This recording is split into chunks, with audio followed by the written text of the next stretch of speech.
Welcome to this week's episode of MadeToBeWhole. This week we will be talking to health coach Isabel Michener about her experience treating babesiosis, about her experience with deprescribing from an antidepressant using DNA, and what she feels like coaching can offer to our younger patients. Stay tuned.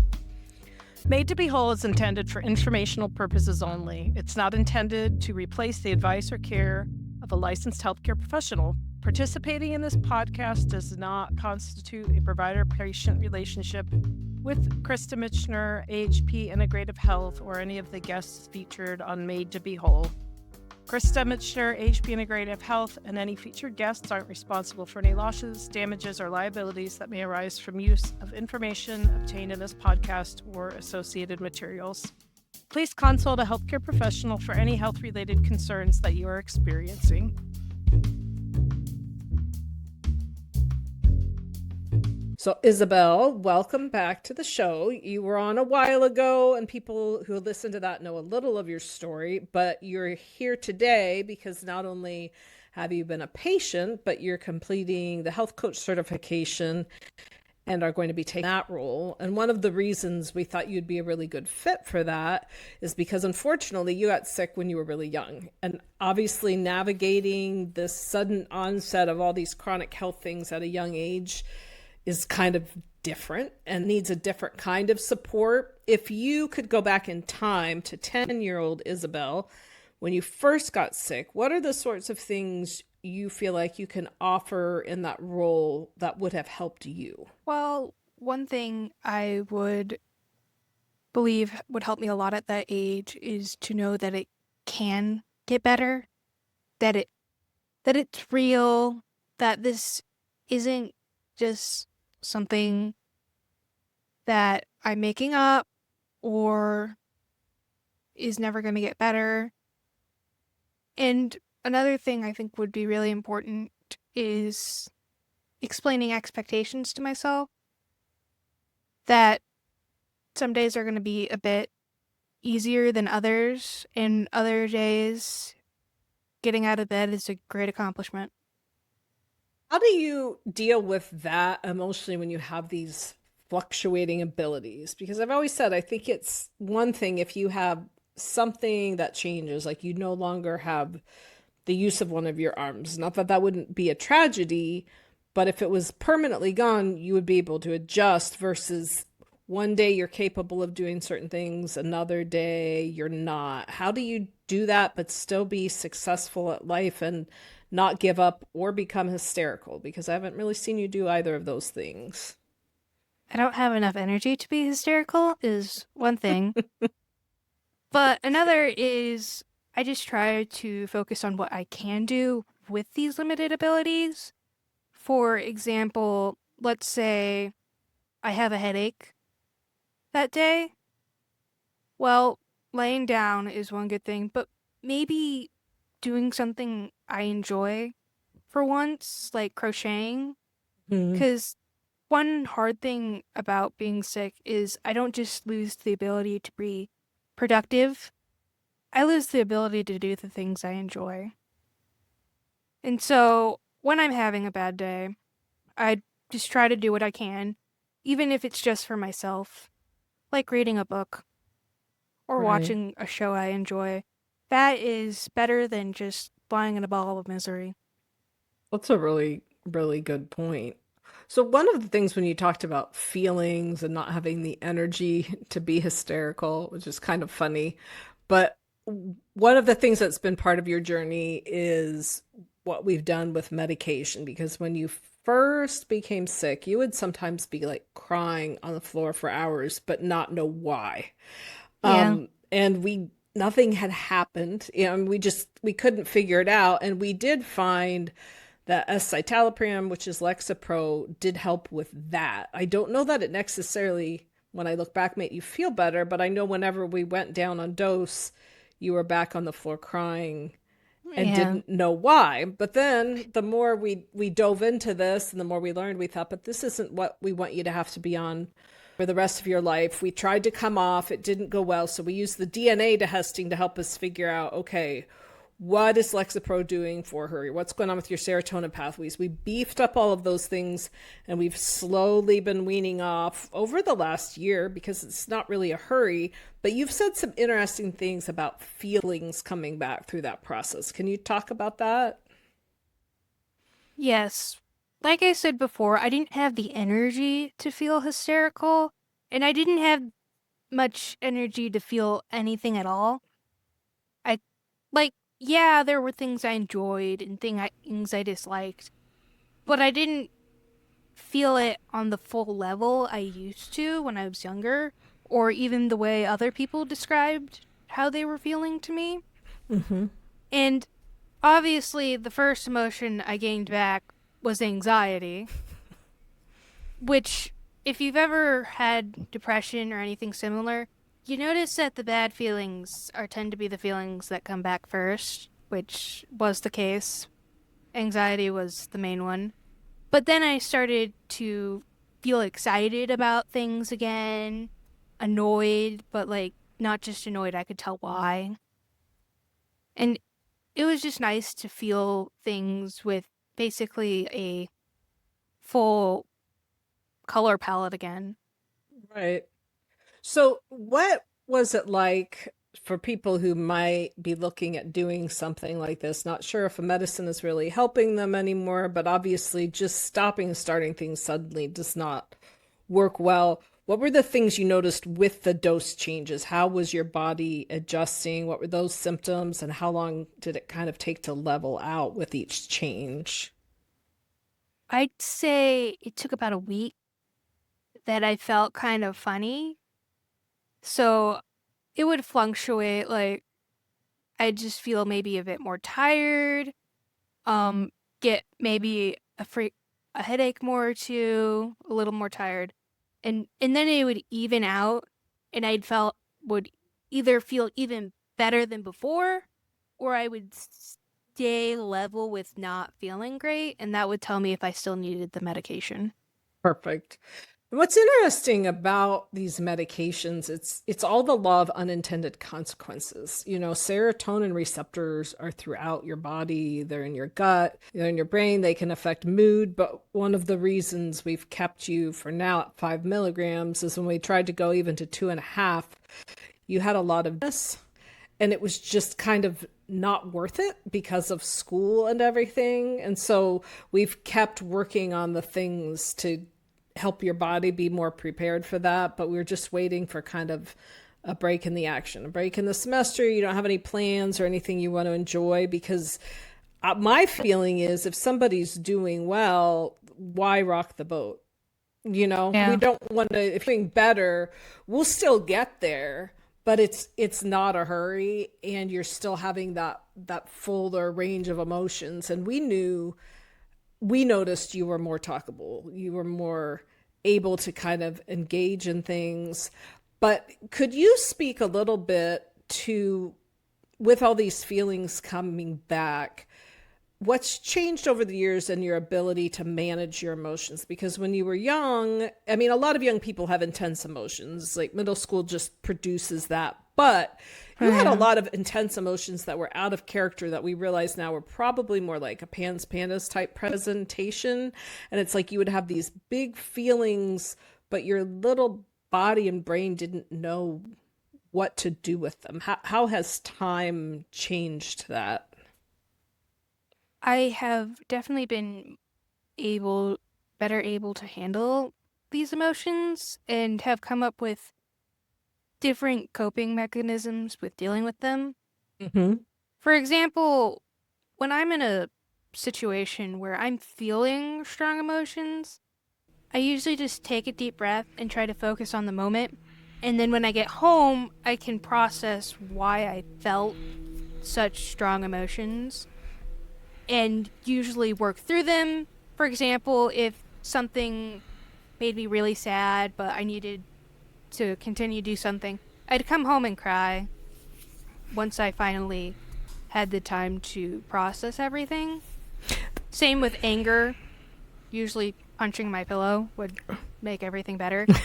Because the thing is, it's really important that I work through the emotions and that I don't just bottle them up and forget about them. Because then it bursts out at other times when I really would not like it to. Yeah, ignoring them is not a good long-term plan. I think your view of, okay, how do I get through right now? I'm going to put them in a box for now, but it's not like you're not going to deal with them. You still have to deal with it. It's very, very important to deal with it. The coping mechanism is for very short term. Like that day, you were at work, one of your coworkers really angered you. You take a deep breath and you do not yell at them like you want to. You come back home and then you yell. It's very important that you go through these emotions. Bottling it up is not healthy. I think there's a lot of wisdom in that where just it's context. Now, when you look back, I'm going to tell a story about you just not to embarrass you, but to help give people context. It's the peanut butter story. Please, no. Well, no, but I want you to share with people what you think about it now. So Isabel, her older two brothers were dysregulated from day one, right? I mean, it was so difficult, and parent-teacher conferences were like a nightmare. And then I was telling them, when I went to Isabel's first grade parent-teacher conference, I literally almost cried tears of joy because I'd never had a good parent-teacher conference and never thought I would.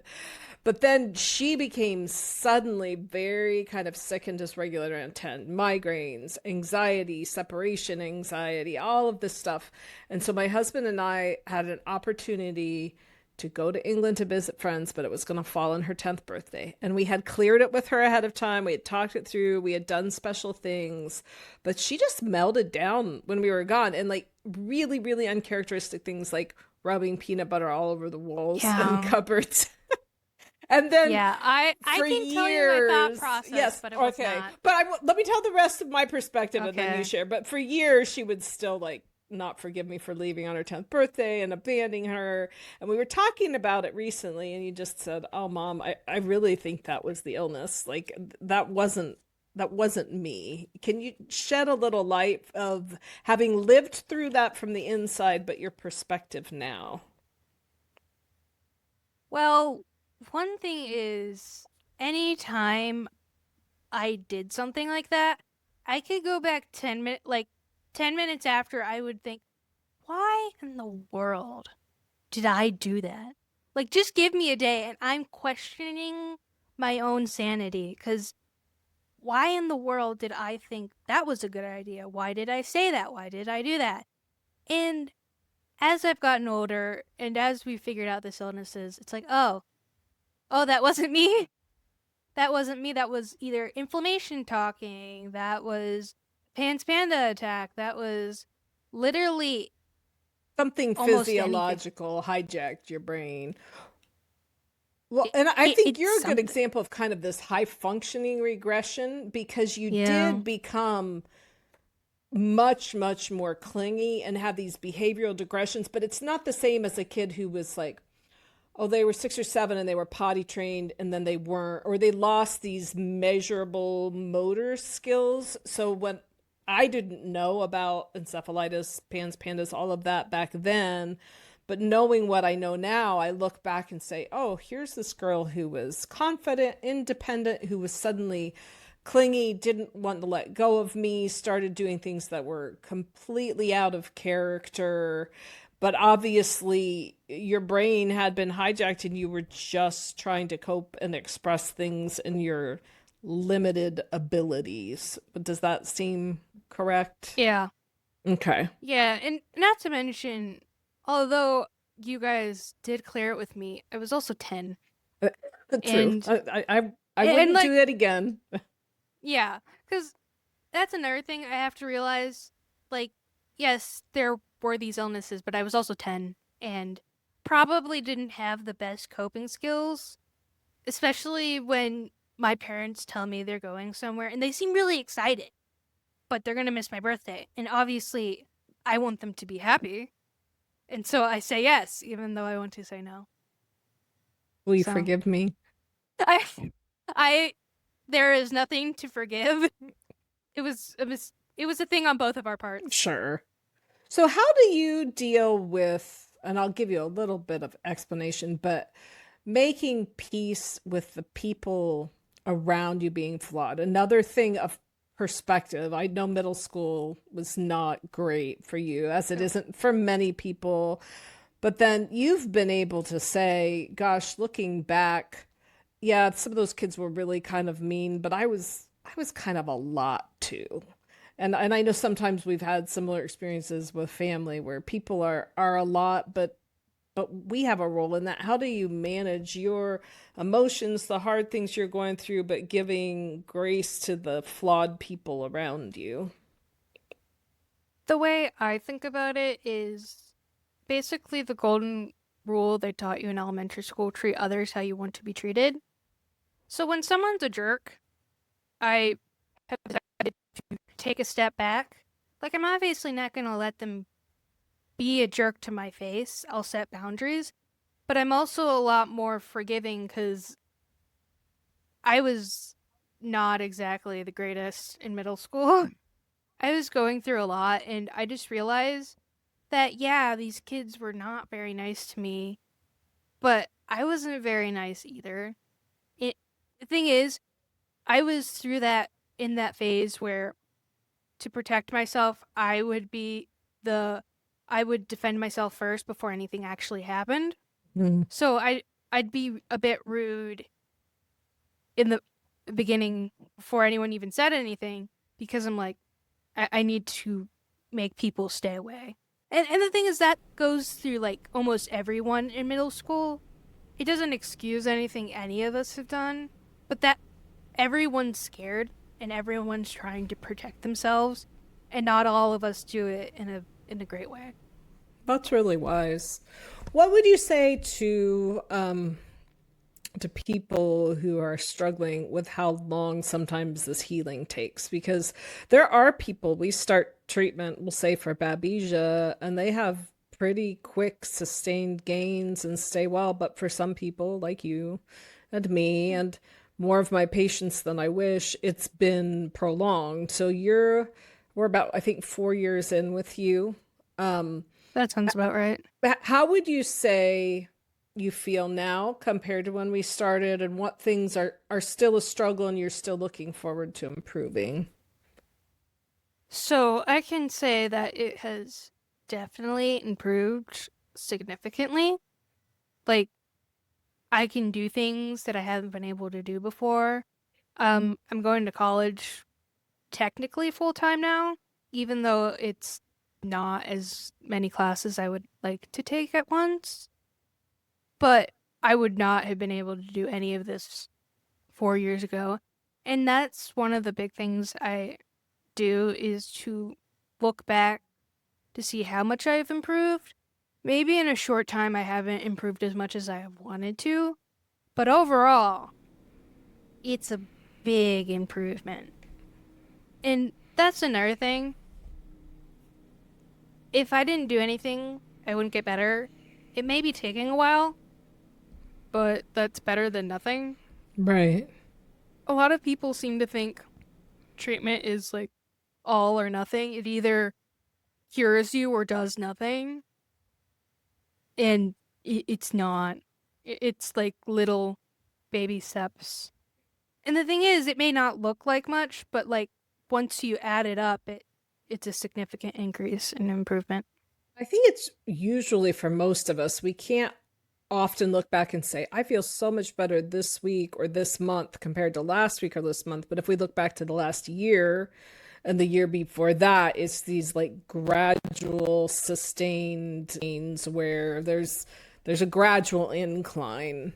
What things are you still looking forward to with healing? What would you like to be able to do that you're still not quite there? Well, I think I'd like to work a normal job and not have to worry about feeling so crappy I'm not able to go. Because even with all the planning I'm doing for graduating, I know that I'm only going to be able to do part-time for a while, Right. because I'm just not healthy enough, and it wouldn't be fair to myself or to my employers to be full-time and expect myself to be able to do it all. Good. And another thing I look forward to is getting a hobby again. Because one thing I've learned is, though it's very important to improve and be productive, it is also important to remember that I am a human being and should be able to enjoy life. And so as I've gotten better, I've been trying to get into my hobbies again from when I was younger, like drawing. Recently, I've started crocheting because that's an easy enough thing that even when I'm not feeling great, I can do. Mm-hmm. And I'd also like to do something physical once I'm better. Like, I don't expect to be a basketball champion or whatever, but like, I don't know, maybe doing yoga or being able to play with my little cousins again would be nice. So, how do you deal with the fact that you don't know exactly when things will get to where you want them to be? That we can't say, oh, by December or by 2028, this will all be gone. How do you deal with that? Because a lot of people struggle with that, but especially, you're 21. It takes some people decades to develop that sort of acceptance and wisdom. I think it has a lot to do with being for so long. I didn't even know what was going on, let alone when it would end. I still don't know when it's going to end. And honestly, I still don't have that much energy to care. It's like, I'm improving, man. This is great. Like, I don't know when it's going to end, but like, I know that it's going to end now, which is a Right. significant improvement than before. And Right. for me, when people are like, how do you accept not knowing? And I'm like, well, I haven't known for years, and now I have something. That's So true. How did it help to have the right diagnosis? How did that change things when somebody said, "Oh, there's this thing called babesiosis that you have"? it changed everything. Like before it was hard, mostly not because it was hard, but also because I didn't know what was going on. Mhm. Like when people say knowledge is power, that is very true, especially for when you know what's wrong. Because I'm pretty sure a lot of people could tell you that they've been dealing with some kind of problem, they don't know what's going on, and that knowing makes a big difference. Like it doesn't solve everything, but at least we know what's going on. We're on the right track. We have some idea of how to fix this. Well, and we can Because use the right tools if we've identified the right problem, because it's not as if we weren't trying to help you before. We were just using the wrong tool. we didn't know what was going on, and so we were treating the symptoms rather than the cause. Right. Not to mention, knowing what it is a big deal mentally because, I mean, how many times have people just told me and my siblings that we're just making this up? Right. We're being dramatic, we're attention seekers, we're overreacting. Yeah. And so having official diagnosis we can shove in their faces is quite helpful. Like not only to get them to leave us alone, but to bring peace to ourselves. Mm-hmm. Like, see, we're not making this up. See, this is a real problem. Mm-hmm. Because when you hear it for so long, even though you're physically feeling it, it starts to feel like you're just lazy or there's something wrong with you mentally and not, there's an actual problem. Well, I and to don't give know. people some context, the things that we tried when we were going off symptoms that we thought were diagnoses, and I'm not trying to diss any of these specialties, they just weren't the right tools for what was actually going on. So, you have severe migraines with visual disturbances. We saw a neurologist. She had an MRI of the brain. She had anxiety that hadn't been there before. We saw psychiatrists. We saw counselors. We saw all the right people, supposedly, but there were marginal, if any, improvements, like with the migraines and neurology and all of that. The only thing that really helped is when we finally found a supplement that started to help with migraine prevention. You had tried lots and lots of different medications. Counseling was kind of a waste of time because there's something physiological that they're not acknowledging. The Lexapro did keep you from crying for hours, so I probably would go back and do it again, but not as high of a dose. I mean, we were doing our best, and it's just, you're right, they were symptoms, even though anxiety sounds like a diagnosis and migraines sound like a diagnosis. They are, but they still don't tell us what's causing it, and it can be different from person to person. That's why all this extra testing helps. Not to mention with the psychiatrist, I think after that one comment the doctor made when I was in the ER because of stomach pain Mm-hmm. and saying that I just need to see a psychiatrist really turned me off from psychiatrists. I'm like, I don't want to deal with these people. Like, like I, it felt like by talking to these people, I wasn't acknowledging, or they weren't acknowledging, that there was something else wrong with me. Because yes, I had anxiety and all these other things, but I was also in like severe pain, and people were saying I was making things up. So by going and talking to these psychiatrists, I felt like I wasn't, or they weren't acknowledging that there was something else going on. And it was validating the fallacy that this was something you had created. And Yeah. for what reason would a 10-year-old girl want to suddenly be in pain and not play? And I mean, it was so dramatic and so Not to mention sad. the day. The day it happened was the day of this big test in 4th grade that I was super anxious about because of how terrified I was of my teacher. And I was crying on the floor, but trying to drag myself to the door to go take this stinking test because of how terrified I was of that teacher.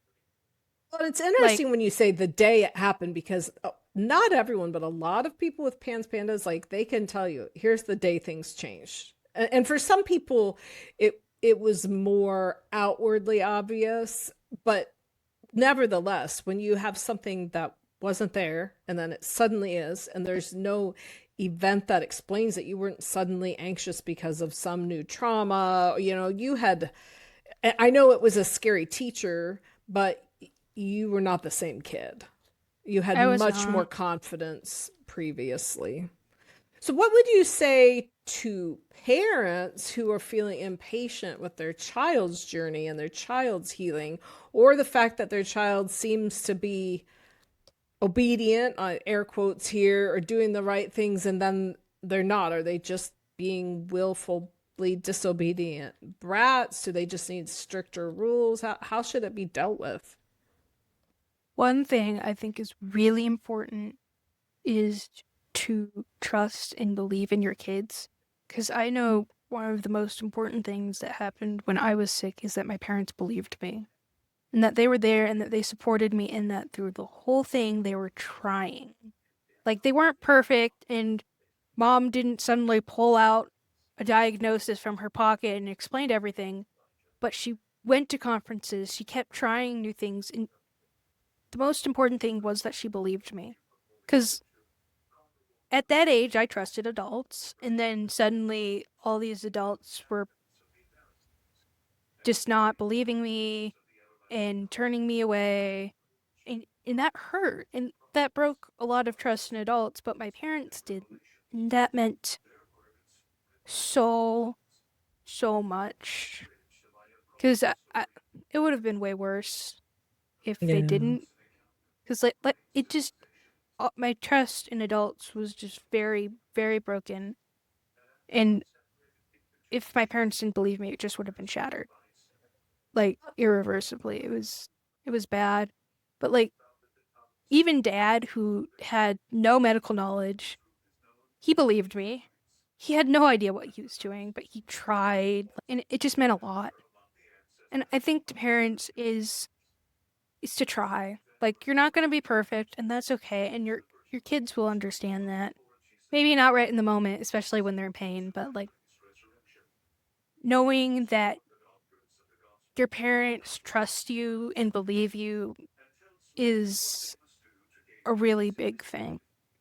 Holding space for that parents want so much to have all the answers and fix it, but even if you can't fix it, you can still believe, and you can still keep looking. On their side. Yeah, you can be on their side. And whenever an only obedient kid is willful and not listening, I can tell you from the kid's perspective, they don't understand what's going on either. Because anytime I had one of those Pan's Panda attacks and did something, I would look back and immediately want to bury my face in my hands, because I'm like, what in the world?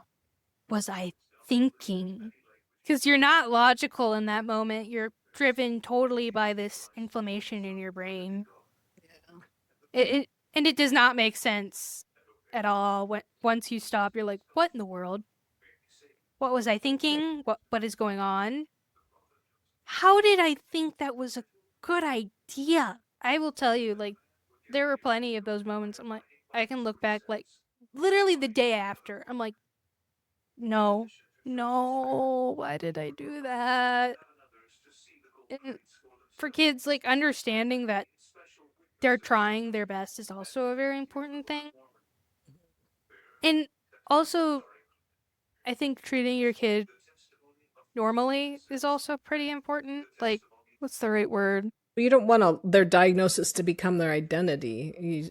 That would be it. Like, it's very important to still treat them as their own person and that they can make their own decisions, even though there will be certain moments of irrationality. It's very important that there's just a balance of everything. Good. Well, thank you for coming on and for sharing your journey. We're really excited. I've mentioned the last few episodes, a lot of questions about the coaching. You know, your coach is a lot of things. That's one label we're using because they can do a certification for that. But your coach is basically going to be your advocate with the practice so that you have a main contact person that can help make sure your requests are taken care of, that you get the support and education you need. We know that's going to vary from person to person and family to family, but we do know that most of our patients are sick. That's why they're coming to our practice. We're trying to get them healthy. And when you're not just coming once a year for a refill, you've got more questions. You've got more things that need followed up on. You need refills and labs and support. And we need to make diet changes and we need to help people with their medications. Just so many pieces of the puzzle. And basically what we're doing is giving you a buddy for this journey so that you can have better, more consistent support so we can get back to you faster and help facilitate your journey to healing. So remember to hang in there and to always have hope because you were made to be whole. Have a podcast question or suggestion? Text or call us on the podcast info line at 330-439-0686. Thank you for spending time with me today. If you like what you hear, please subscribe to be notified when new episodes release. And remember, you were made to be whole.